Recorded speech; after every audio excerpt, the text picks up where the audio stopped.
I hope you've been enjoying my reads of my articles. Here's the next one. When did solo travel stop raising eyebrows?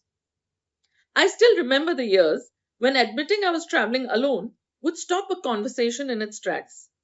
People would blink twice, ask if everything was all right, and then quietly wonder why anyone would choose to wander without company. Back then, traveling alone felt unusual, not because it was unsafe, but because it sat outside the script. Holidays were group affairs. We gathered friends, compared calendars, and waited for consensus. The idea of booking a ticket for one felt almost radical. Today, that reaction feels outdated. Solo travel has moved from curiosity to cultural shift, and the data now makes that unmistakable. The Forbes Travel Report 2025 highlights a strong global rise in intent to take at least one solo trip in the next year, with younger travelers leading this shift.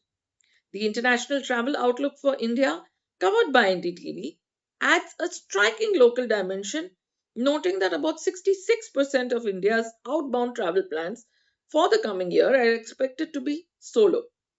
The American Express Global Travel Trends report strengthens this picture even further, showing that 76% of millennials and Gen Z plan to take solo trips this year. It also finds that 57% of travelers prefer short solo weekend getaways, and close to 33% would rather explore a new city alone.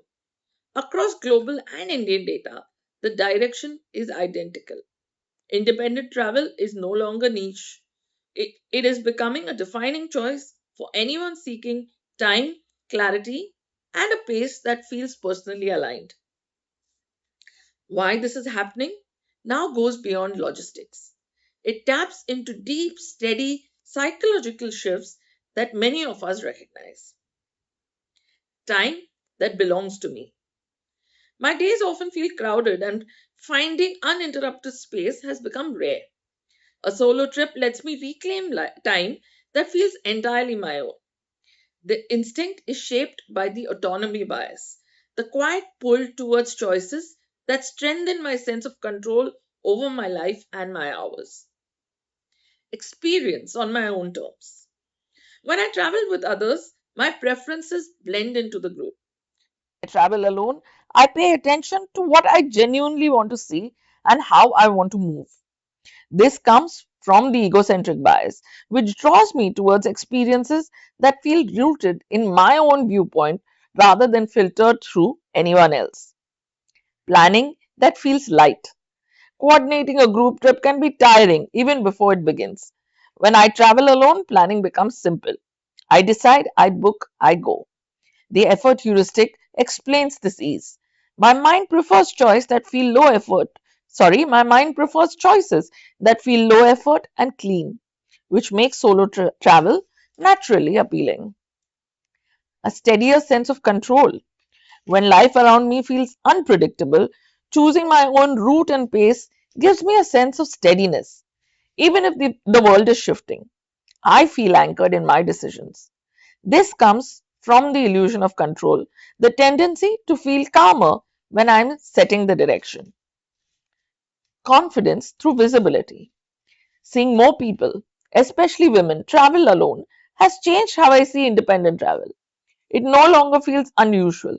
It feels normal, safe, and increasingly common. This is social proof working quietly in the background, strengthening my confidence because so many others are doing the same. What once triggered raised eyebrows now feels like a grounded and natural choice. The reports only confirm what many travelers already sense. Time alone is no longer framed as lonely or unconventional. It has become a way to reset, think clearly, and return with a steadier inner rhythm.